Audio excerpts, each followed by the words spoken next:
అండి 2001 సెప్టెంబర్ 11 దాన్ని మనం 9/11 అటాక్గా చూస్తున్నాం. ఇది అమెరికా చరిత్రలోనే ఒక బ్లాక్ డే. ఎందుకంటే 2001లోనే అప్పుడే బిన్ లాడెన్ అమెరికా దేశంలోని వాషింగ్టన్ రాజధానిలోని వైట్ హౌస్ని, తర్వాత న్యూయార్క్లోని WTC టవర్ని, తర్వాత వాషింగ్టన్ దగ్గరలో ఉన్న పెంటగాన్ని డైరెక్ట్గా అటాక్ చేయడం జరిగిందనమాట. అందులో 3000 మంది అమెరికన్స్ చనిపోయారు.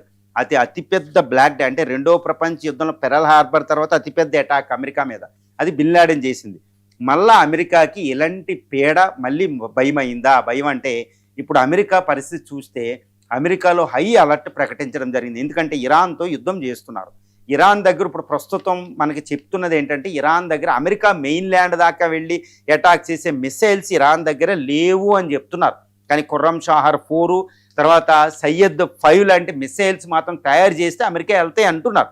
కానీ ఇంతవరకు అది ఇరాన్ బయట పెట్టలేదు. ఎక్సెప్ట్ డిగో గారిచే 4000 కిలోమీటర్ల వరకు ఇప్పుడు దాకా చేసింది. కానీ ఇరానియన్ అఫీషియల్స్, ఇరాన్ IRGC ఏమంటుందంటే మేము అమెరికాను కూడా చేరుకోబోతున్నాం, అమెరికా మీద అటాక్ చేయబోతున్నాం, ఎట్టి పరిస్థితుల్లో మేము వదలమని IRGC ఇప్పటికే డేంజరస్ వార్నింగ్ ఇవ్వడం జరిగింది. దీనికి తగ్గట్టే ఇరాన్ కూడా అక్కడ కొన్ని స్పెషల్ ఆపరేషన్స్ నిర్వహిస్తున్నట్టు మనకు వస్తున్నాయి.